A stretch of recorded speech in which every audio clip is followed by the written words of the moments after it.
আনন্দ লীলাময় বিগ্রহায় হেমাব দিব্য ছবি সুন্দরায় তস্मै মহাপ্রেম রস প্রদায় চৈতন্য চন্দ্রায় নমো নমস্তে।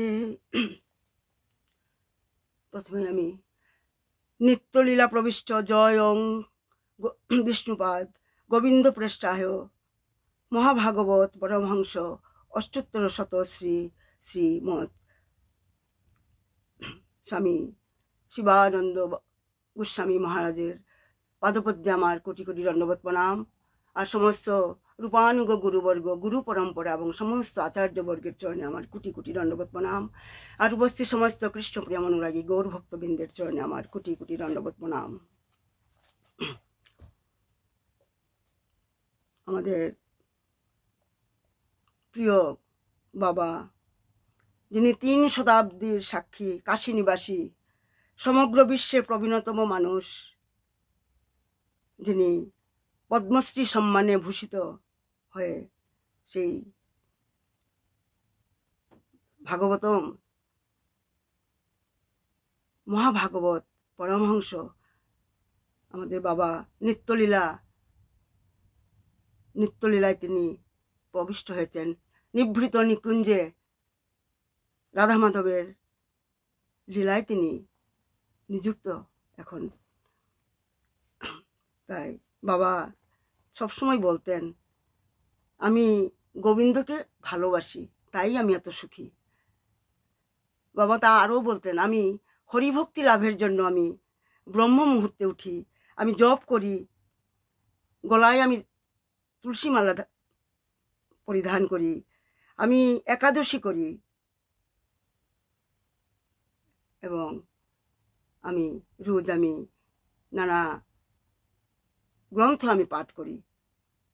বাবা হচ্ছেন একজন মহাভাগবত। বাবা এটাও বলেছেন যে গুরু কৃপাটাই হচ্ছে আসল, জাগতিক বিদ্যা আমাদের সঙ্গে যাবে না, জপ তপের ফলে সঙ্গে যাবে মানে। আর বাবা তাও বলেছেন, মৃত্যু হচ্ছে এই একটা ঘর থেকে আরেকটা ঘরে যাওয়া। বাবা বলছেন, মাতৃবোধ পরিদারেষু পরদ্রব্যস্য রুষ্টবোধ আত্মবোধ সর্বভূতেষু সর্বভূতেষু ঈশ্বর। আমাদের মন স্থির নয়, তাই আমরা জানি জাতস্য হি ধ্রুব মৃত্যু ধ্রুবং জন্ম মৃতস্য চ তস্মাৎ পরিহার্যে হর্তে নতং সচিতম অর্হসি দেহিনো অস্মিন যথা দেহে কৌমারং যৌবনং জরা দেহান তথা দেহান্তর প্রাপ্তিং ধীরস্তত্র ন বুচ্ছতি। যারা ধীর ব্যক্তি মানে যাদের মন চঞ্চল নয়, যাদের মন গুরুদেবের পাদপদ্মে স্থিত, তারা কখনো সুখ করেন না, মানে ধীরস্তত্র ন মুচ্ছতি। তাই আমাদেরকে সেই চঞ্চল মনকে স্থির করার জন্য আমাদের কি করতে হবে? সবই মন কৃষ্ণ পদারবিন্দয়। মনকে দিনের 24 ঘন্টার মধ্যে গুরুদেবের পাদপদ্মে, ভগবান শ্রীকৃষ্ণের পাদপদ্মে নিবদ্ধ করায় আমাদের কর্তব্য মানে। তাই তো আমাদের যিনি কৃষ্ণাস্তু ভগবান স্বয়ং চৈতন্য মহাপ্রভু তিনি বলেছেন, ব্রহ্মাণ্ডে ভ্রমিতে কোন ভাগ্যবান জীব। কারণ আমরা জীব এই ব্রহ্মাণ্ডে বিচরণ করছে, কখনো উচ্চ লোকে, কখনো নিম্ন লোকে, কখনো মধ্যবর্তী লোকে, কখনো মনুষ্য রূপে, কখনো দেবতা রূপে, কখনো কুকুর রূপে, কখনো বৃক্ষ রূপে বিভিন্ন দেহে ভ্রমণ করছে জীব। সেটা কেন হয়? সেটা হয় মনের চঞ্চলতার জন্যই তা হয়। তাই মনকে স্থির করা কর্তব্য। সবই মন কৃষ্ণ পদারবিন্দয়। আর আমাদের গুরুদেব তিনি অন্তর্যামী পরমহংস মহাভাগবত, তিনি জানতেন। তাই আমাদের চঞ্চল মনকে স্থির করার জন্য এই সৎসঙ্গের আয়োজন করে দিয়ে গেছেন। সবই মন কৃষ্ণ পদারবিন্দয়। মনকে শ্রীকৃষ্ণের গুরুদেবের পাদপদ্মে স্থির করা কর্তব্য। তাহলে চিত্তের চঞ্চলতা থেকে মুক্ত হওয়া সম্ভব হবে। আর এটা গরুর পুরাণও উল্লেখ আছে, আবার নারদীয় পুরাণও সেটা মানে এই পন্থাটা বর্ণনা করা আছে। আর ভগবানের মহিমা কীর্তন আর গুরুদেবের মহিমা কীর্তন, ভক্তের মহিমা কীর্তন অভিন্ন মানে। প্রকৃতপক্ষে ভক্তির মহিমা কীর্তন ভগবানের মহিমা কীর্তন থেকেও মহত্বপূর্ণ মানে। তাই তো নরোত্তম দাস ঠাকুর বলে গেছেন, ছাড়িয়া বৈষ্ণব সেবা নিস্তার পাইয়াছে কেবা। ভগবানের পবিত্র নাম মহিমা কীর্তন জড়জগতের সমস্ত দুঃখ দুর্দশার ঔষধ মানে।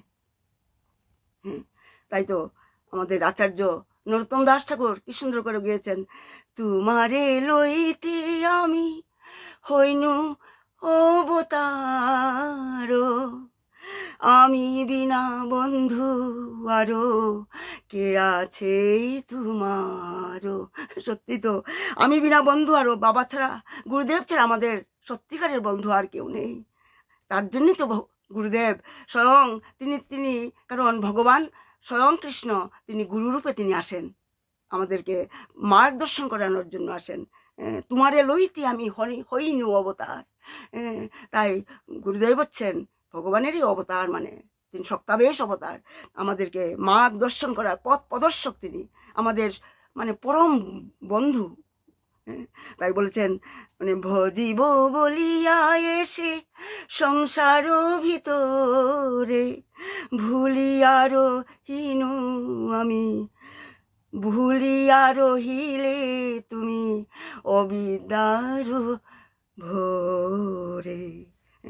আমরা গুরুদেব ছিলেন 128 বছর এই ধরাদেবে ছিলেন, আমাদের সঙ্গে ছিলেন, সঙ্গ পেয়েছি আমরা, কিন্তু আমরা কি বুঝতে পেরেছি, আমরা কি বুঝতে পেরেছি কি বলতে এসেছেন, কি সেই মহৌষধ আমাদেরকে দিতে এসেছেন, কি বিদ্যা আমাদেরকে, অবিদ্যার ভার আমাদেরকে ঘুচিয়ে বিদ্যা দিতে এসেছেন, সেটা কি আমরা বুঝতে পেরেছি? তাই আমরা দেখছি যে ভগবান আর গুরুদেব হচ্ছেন অভিন্ন মানে। আমরা ভাগবতমের আর এই ভাগবতম শোনার ব্যবস্থাও গুরুদেবই করে গেছেন, বাবাই করে গেছেন। ভাগবতম হচ্ছে ভগবানেরই স্বরূপ মানে, ভাগবত। তাই মানে সেটা হচ্ছে এখানে চারটা অক্ষর আছে মানে ভগবত, এই চারটা অক্ষরের একটা সুন্দর অর্থ আছে, সেটা আমাদের আচার্যরা ব্যাখ্যা করেছেন। ভ মানে হচ্ছে ভক্তি, গো মানে জ্ঞান, ব মানে বৈরাগ্য, তো মানে ত্যাগ। যদি ভাগবত শুনে মানে ভাগবত শুনতে শুনতে যদি এই চারটা জিনিস যদি এই ভক্তি জ্ঞান বৈরাগ্য এবং ত্যাগ যদি আমাদের হৃদয়ে যদি এসে যায়, তবে আমরা আর ভাগবত শুনবো না, আমরা ভাগবত শুনবো না, কারণ আমরা ভাগবত শুনতে শুনতে আমরা স্বয়ং মানে ভাগবত হয়ে যাব। তাই গ্রন্থ ভাগবত আর ব্যক্তি ভাগবত। আরেকটা দার্শনিক অর্থ আছে এই ভাগবতমের, কারণ ভাগবত হচ্ছে সেই গ্রন্থ মানে যা মানে ভাবুকের মানে প্রাণ মানে যার হৃদয়ে গোবিন্দের জন্য ভাব উৎপন্ন হয়, রাধারানীর জন্য ভাব উৎপন্ন হয়, গুরুদেবের জন্য ভাব উৎপন্ন হয়, তার কাছে ভাগবতম অত্যন্ত মানে প্রিয় হবে মানে। যেভাবে আমরা উদাহরণ দিতে পারি, যখন একটা পদ্মফুল যখন সরোবরে ফুটে মানে পদ্মফুল ফুটে, তখন ভ্রমর অনেক দূর থেকে তার গন্ধ পেয়ে ছুটে আসে সেই কমলের কাছে মানে, আর চারিদিকে ঘুরতে থাকে, সেই কমলটার চারিদিকে ঘুরতে থাকে। ঠিক সেইভাবে যখন যেখানে গোবিন্দের কথা হয়, গুরুদেবের কথা লীলামৃত আলোচনা হয়, তখন ভক্ত দূর থেকে চলে আসে ভ্রমরের মতো কথা শোনার জন্য মানে। সেটা প্রভুর কৃপা ছাড়া, রাধারানীর কৃপা ছাড়া, গুরুদেবের কৃপা ছাড়া সম্ভব নয় মানে। অতএব আজকে আমাদের অনেক মিডিয়া আছে, যেমন ইউটিউব আছে, আমরা নানা জায়গায় আমরা মোবাইলে আমরা শুনতে পারি। এটাই হচ্ছে শ্রবণম মানে, এটাই হচ্ছে সাধনা মানে, এটাই হচ্ছে শ্রবণম মানে ভগবানের কথা শ্রবণ করা এবং কীর্তন করা মানে। এছাড়া আর কোনো এই কলিযুগে আর বড় কোনো সাধনা নেই, কারণ মুক্তি লাভ করার জন্য ভাগবতম শোনার দরকার নেই। ভাগবত মানে উল্লেখ আছে, মুক্তি তখনই আমাদের হয়ে যায় যখন আমরা কথা শোনার জন্য, যখন আমরা সৎসঙ্গে আমরা বসি মানে। আমরা গত শনিবার আমরা আলোচনা করেছিলাম যে গুরুদেবের প্রতি প্রীতি আছে কিনা, অনুরাগ আছে কিনা, প্রেম আছে কিনা, 8টা লক্ষণের মাধ্যমে আমরা জানতে পারি। আমরা সময়ের অভাবে আমরা 6টা লক্ষণ আমরা আলোচনা করেছিলাম, সেটা আমি একটু দিগদর্শনের জন্য বলছি। সেটা 6টা লক্ষণ ছিল, আমরা জাস্ট আমি শর্টকাট বলছি। আমরা প্রথম লক্ষণ হচ্ছে প্রীতি, মমতা। প্রীতি যখন গাঢ় হবে মমতার উদ্ভব হবে, আর মমতা গাঢ় হলে বিশ্বাস আসবে, আর বিশ্বাস যখন গাঢ় হয়ে যাবে তখন আমার মনে অভিমান আসবে। যাকে আমি ভালোবাসি তার প্রতি তো অভিমান আসে। অভিমান 4 নম্বর ছিল, লক্ষণ ছিল অভিমান। তারপরে 5 নম্বর ছিল মানে বিলসিত ভাব মানে, আর 6 নম্বর ছিল অনুরাগ মানে, অনুরাগ। অনুরাগ মানে সেটা যেমন, অনুরাগ মানে কি, যেমন প্রেম বা অনুরাগ আমাদের মনে আছে তা তখনই আমরা বুঝবো যখন আমার পিপাসা মিটবে না, মানে পিপাসা মিটবে না। পিপাসা যতই বাড়বে তারই নাম হচ্ছে অনুরাগ, তারই নাম হচ্ছে প্রেম মানে। আর পিপাসা মিটে গেলে তা প্রেম নয়, অনুরাগ নয়। আর জ্ঞান তখনই থেমে যাবে যখন আমরা তৃপ্তি পেয়ে যাব মানে। তাই জ্ঞানের তৃপ্তি হয় না, আর প্রেমেও কখনো পিপাসা মেটে না মানে। যেভাবে গোবিন্দ যখন গোচারণ করে ফিরতেন তখন রাধারানী গোবিন্দের সেই সুন্দর মুখটা দেখার জন্য, সেই কুকরানো চুল যখন ঘর্মাক্ত মুখে যখন কপালের মধ্যে পড়তো, সেই সুন্দর মুখখানা চাঁদের মতো বদন, সেই মুখখানা যমুনা পুলিনে তার সে অপূর্ব রূপ দেখে গোপীদের মনে, রাধারানীর মনে সেটাই মনে হতো এই প্রথম যেন আমরা গোবিন্দকে দেখছি, এই প্রথম যেন দেখছি। আর তারা তখন ব্রহ্মাকে দোষারোপ করতো, তাদের চক্ষু যখন মানে নিমেষ পড়তো, মানে পলক পড়তো। কারণ পলকটা পড়লেই তো আমরা ভগবানকে অল্প সময়ের জন্য দেখতে পাবো না, তাই ব্রহ্মাকে দোষারোপ করতো। কারণ সেই সুন্দর বদন, সুন্দর বদন কমল দল লোচন বাকি চিত মনোহারি মোহন বংশী বিহারি রাধে শ্যাম শ্যাম শ্যাম। সেই মোহন সুন্দর বদন দেখার জন্য তারা ব্রহ্মাকে দোষারোপ করত। তাই তারা বলতো, ব্রজগোপীরা তারা বলতো, কুটি আখি দিল না বিধি, দিল মাত্র 2, তার মাঝে নিমেষ দিল কি দেখিব মুই। আমাকে মাত্র 2টো চক্ষু দিয়েছে, কারণ ব্রহ্মা তিনি তার মধ্যে ভিতরে রস ছিল না, তার ভিতরে রস নেই, তার জন্যই আমাদেরকে 2টো চক্ষু দিয়েছে। যার জন্য, আর তার মধ্যে আবার নিমেষও দিয়েছে, পলক দিয়েছে, তার মধ্যে কোনো রস নেই, মানে কুটি আখি দিল না বিধি, দিল মাত্র 2। এই মাধুর্যময় চোখ দেখতে কি 2টি আখিকে কেউ কোনোদিন দেয়? তাই তারা দোষারোপ করছিল। এটাকেই বলে নিত্য নতুন অনুরাগ মানে প্রেম। একই জনকে দেখছে কিন্তু নিত্য নতুন রূপে, মনে করে এই প্রথম দেখলাম। রাধারানীর কর্ণে যখন কৃষ্ণ নাম শুনতেন তিনি মনে করতেন এই প্রথম কৃষ্ণ নাম তিনি শুনছেন। এটাই হচ্ছে প্রেমের ধর্ম, এটাই হচ্ছে প্রেমের লক্ষণ।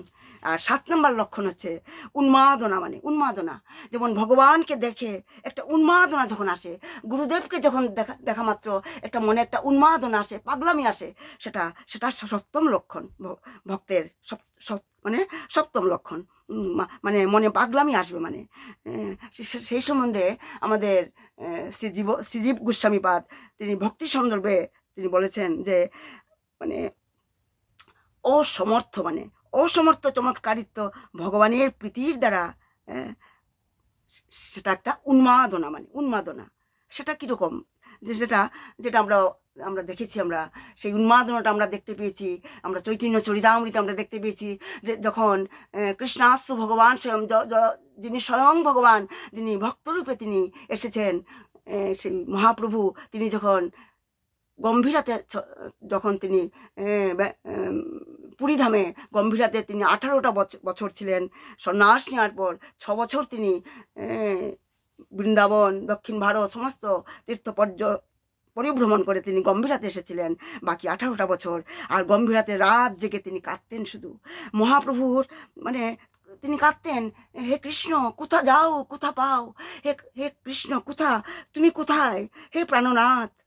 আর যত রাত্রি বাড়ে মহাপ্রভুর বিরহ ততই বাড়ে, মানে মাঝে মাঝে মহাপ্রভু কি করতেন, দেয়ালের মধ্যে তিনি মুখটা ঘষতেন, মানে মুখ ঘষতেন, রক্ত বেরিয়ে আসতো। কোনো সময় তিনি কি একটা অজানা আকর্ষণে তিনি ঘর থেকে বাইরে রাতের অন্ধকারে বাইরে বেরিয়ে যেতেন। আর স্বরূপ দামোদর আর রায় রামানন্দ, যারা কৃষ্ণলীলায় যারা ললিতা এবং বিশাখা ছিল, তারা বুঝতে পারতো না, কারণ রাতের গভীর অন্ধকারে কখন যে মহাপ্রভু সেই গম্ভীরা থেকে, সেই গম্ভীরা মানে সেই ঘরটা, মানে যেটাকে উড়িয়া ভাষায় গম্ভীরা বলে, মানে সেখান থেকে তিনি বেরিয়ে যেতেন। আর মহাপ্রভু পাগলের মতো ছুটতে ছুটতে সমুদ্রের তটে এসেছেন। সেদিন ছিল পূর্ণিমা রাত, পূর্ণিমার জ্যোৎস্না জ্যোতি যখন সমুদ্রে পড়েছিল, মহাপ্রভু সেটা দেখে কৃষ্ণের বদন মনে করে, কৃষ্ণের বদন মনে করে মহাপ্রভু সমুদ্রে ঝাঁপ দিয়েছিলেন। এটাই হচ্ছে উন্মাদনা, মানে এটাই হচ্ছে উন্মাদনা। আর ঠিক যেইভাবে আমরা আরও উদাহরণ দিতে পারি, ব্রজ গোপীরা যেভাবে কৃষ্ণ যখন শরৎ পূর্ণিমা রাতে বাঁশি বাজাতেন, বাঁশি শুনে উন্মাদের মতো তারা গোপীরা যে কাজে নিমগ্ন থাকতো, কেউ হয়তো রান্না করছে, কেউ শ্বশুর শাশুড়ির সেবা করছে, কেউ শিশুকে স্তনপান করাচ্ছে, কিন্তু যেই যেখানে ছিল কাজ করতো, সব ছেড়ে ভগবানের সেই বাঁশি শুনে তারা, মানে রাতের অন্ধকারে তারা বেরিয়ে যায় সব কাজ ছেড়ে, মানে। আর অষ্টম লক্ষণ হচ্ছে, একবার যদি আমরা গোবিন্দের অধরামৃত ভালো লেগে যায় আমাদের, তার চরণ মানে দুটির প্রতি আমাদের তখন একটা আবেশ ভাব এসে যায়, মানে তখন আর কোনো কিছুর প্রতি নজর যাবে না আমাদের, মানে কোনো কিছুই ভালো লাগবে না। তখন মনে হবে যেন দৌড়ে আমরা ছুটে চলে যাই, মানে সব কিছু ছেড়ে, সেই আবেশ ভাব, মানে সেটা হচ্ছে অষ্টম লক্ষণ। সেটা চরমে হয়, মানে যেটাকে বলা হয় বিপ্রলম্ভরব মহাভাব, যেটা বলা হয়। তাই আমরা দেখছি, কারণ আমার কি সময় শেষ হয়ে গেছে? তাই আমরা এই মনুষ্য জীবন আমরা হ্যাঁ, কি বললে সুতবা? আচ্ছা, আমরা দেখেছি বহু জন্মের এই সুকৃতির ফলে আমরা এই মানব দেহ, আমরা মনুষ্য জন্ম আমরা পেয়েছি, মানে আর তার থেকে মানে কোটি গুণ সৌভাগ্য হলে এই ভারত ভূমিতে আমরা জন্মগ্রহণ করি, মানে ভারত ভূমিতে জন্ম হইল যার, জন্ম সার্থক করি করো পর উপকার। তাই অনেক কোটি সৌভাগ্য হলেই, কোটি গুণ সৌভাগ্য হলে এই সনাতন হিন্দুর ঘরে জন্মানো যায়। তাই তো স্বামী বিবেকানন্দ তিনি বলেছিলেন, তিনি যখন শিকাগোতে গিয়েছিলেন, তিনি বলেছিলেন, শুনো পাশ্চাত্যবাসীরা, বিদ্যা প্রযুক্তি শিক্ষার জন্য ভারতবাসীরা তোমাদের কাছে হাত পাতবে, কিন্তু শান্তির জন্য তোমাদেরকে এই ভারতবর্ষে, এই বাংলার কাছে তোমাদের মানে হাত পাততে হবে, তোমাদের আসতে হবে শান্তি পাবার জন্য। তাই তো আমরা দেখছি এখন, আমরা যখন মায়াপুরেই যাই, মায়াপুর বলে শুধু নয়, আমরা বৃন্দাবনে সব জায়গাতেই আমরা দেখছি বিদেশিরা হরিনাম করছে, ভারতে এসেছে শান্তির জন্য। কপালে তিলক পড়েছে, বৈষ্ণব হয়েছে তারা, ঢুল করতাল বাজিয়ে কীর্তন করছে তারা, কৃষ্ণ নাম তারা ভালোবেসে তারা ঘর বাড়ি ছেড়েছে, মানে রাস্তায় নেমেছে তারা। তাই ভাগবত ধর্ম আমাদেরকে জানতে হবে। সেই ভাগবত ধর্ম জানানোর জন্য আমাদের মহাপ্রভু এসেছেন, আমাদের সরগোস্বামীরা এসেছেন, আমাদের গুরুদেব বাবা আমাদেরকে সেই ভাগবত ধর্মই আমাদেরকে জানিয়েছেন। সেটা কি জীবে দয়া নামে রুচি বৈষ্ণব সেবা, সেটাই হচ্ছে ভাগবত ধর্ম, সেটাই বাবা নিরন্তর করে গেছেন আর আমাদেরকে শিখিয়েছেন। তাই আমাদেরকে ভাগবত ধর্ম আমাদের মনে জাগাতে হবে। সেটাই হচ্ছে অমৃত সদনে যাওয়ার মানে রাস্তা। মানে আমি গতকাল ক্লাসে আমি বলেছিলাম, সেই অমৃত সদন কি, মৃত্যুর পরে আরেকটা যে দেশ আছে, সেটা হচ্ছে অমৃত সদন, যেটা রবীন্দ্রনাথ ঠাকুরও বলেছিলেন, অমৃত ভবন বলে তিনি বলেছিলেন। সেখানে চন্দ্রশালিকায় স্বয়ং ভগবান শ্যামসুন্দর তিনি দাঁড়িয়ে আছেন আমাদেরকে স্বাগত জানানোর জন্য। সেই অমৃত সদনের আমাদের সন্ধান তিনি আমাদের গুরুদেব দিয়ে গেছেন আমাদেরকে, আর রাস্তাটাও তিনি আমাদেরকে বলে গেছেন, সেই অভিধেয়টাও আমাদেরকে বলে গেছেন, আমাদের প্রয়োজনটাও বলে গেছেন। তাই আমাদের সেটা মানে অমৃত সদনে যাওয়ার রাস্তা মানে হতে গেলে, সমাজ জাতিকে এগিয়ে নিতে গেলে ভাগবত ধর্ম জানতে হবে আমাদেরকে, ভাগবত ধর্ম জানতে হবে। তার জন্য আমাদের কি করতে হবে? গোবিন্দকে ভালোবাসতে হবে, যেটা বাবা বলেন, আমি গোবিন্দকে ভালোবাসি তাই আমি সুখী। আমি বাবার বাণীগুলি বারবার পুনরাবৃত্তি করছি। তাই ভগবানকে অনুরাগ দিতে হবে, গুরুদেবকে অনুরাগ দিতে হবে, আচরণ বদলাতে হবে, তবেই তো ভগবানের প্রতি প্রেম আসবে। আর আচরণ থেকে কি হবে? আসবে অনুভূতি। আর তখনই আমাদের মানে কি হবে? সেই ভাগবত ধর্ম আমাদের মনে মধ্যে জাগবে, জাগরণ হবে।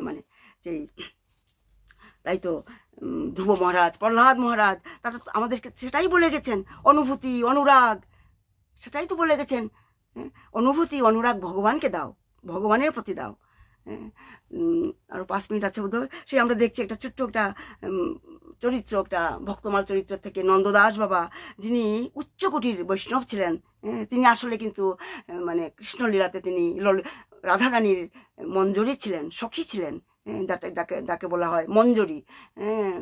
সেই নন্দদাস বাবা তিনি বৃন্দাবনে তিনি এসেছিলেন, কারণ আত্মা সবার মধ্যে আছে, বিরাজ করছে সবার মধ্যে, সবার মধ্যে বিরাজ করছে আত্মা, কিন্তু মন বুদ্ধি অহংকার সবার মধ্যে আলাদা হয়ে বিরাজ করছে। কিন্তু আত্মার যেটা স্থিতি, আত্মা যেটাতে তৃপ্তি পায়, আত্মা কিসে যে তৃপ্তি পায়?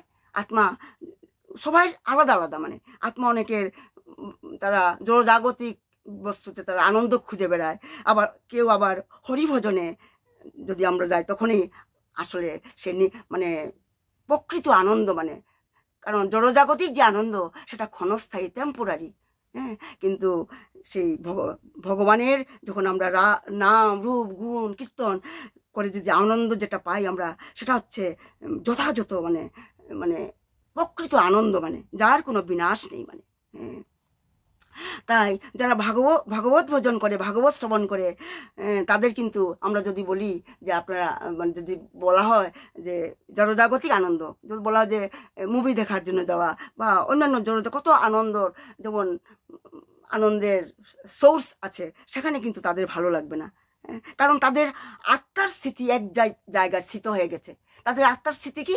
যে হরির কথা শ্রবণ করা, সৎসঙ্গে বসা, তাদের মনটা, তাদের আত্মাটা সেইভাবে স্থিতি হয়ে গেছে।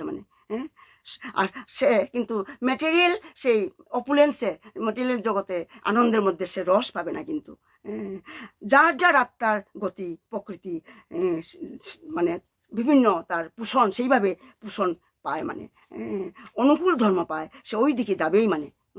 তাই নন্দদাস বাবা, যিনি পরম বৈষ্ণব ছিলেন, তিনি বৃন্দাবনে আসলেন। তাই যমুনা দেখে, গোবর্ধন দেখে মনে হলো তার অনেক দিনের চেনা, কারণ তিনি তো কৃষ্ণলীলায় 5,500 বছর আগে তিনি রাধারানীর সখী মঞ্জরি ছিলেন। সখী একটা জিনিস আর মঞ্জরি একটা জিনিস, সেটা আজকে সময়ের অভাব, আমি পরে আমরা আলোচনা করব মঞ্জরিকে আর সখীকে, সখীরা কি তাদের কাজ আর মঞ্জরিদের কি কাজ। তাই আমরা দেখছি যে নন্দদাস বাবা যখন বৃন্দাবনে এলেন, যমুনা পুলিন দেখে, সেই গাভী দেখে, গোবর্ধন দেখে তার মনে এত আনন্দ হলো, মনে হচ্ছিল যেন সব চেনা, সব তিনি জানেন।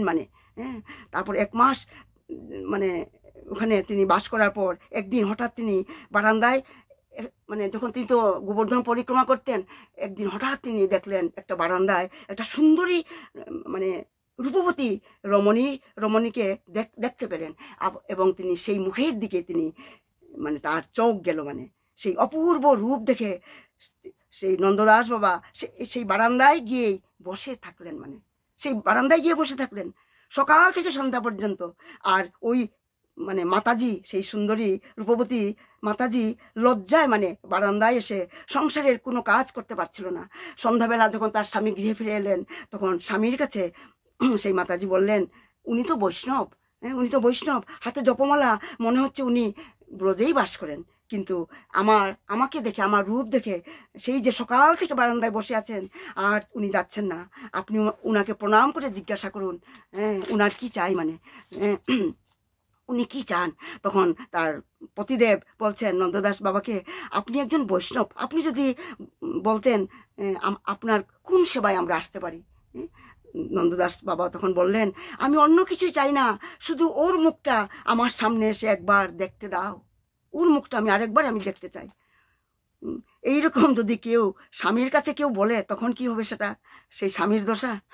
সেই স্বামী তখন ঘরের ভিতরে গিয়ে বললেন স্ত্রীকে, উনি বসে আছেন কারণ উনি তোমার মুখটা আরেকবার দেখতে চাইছেন।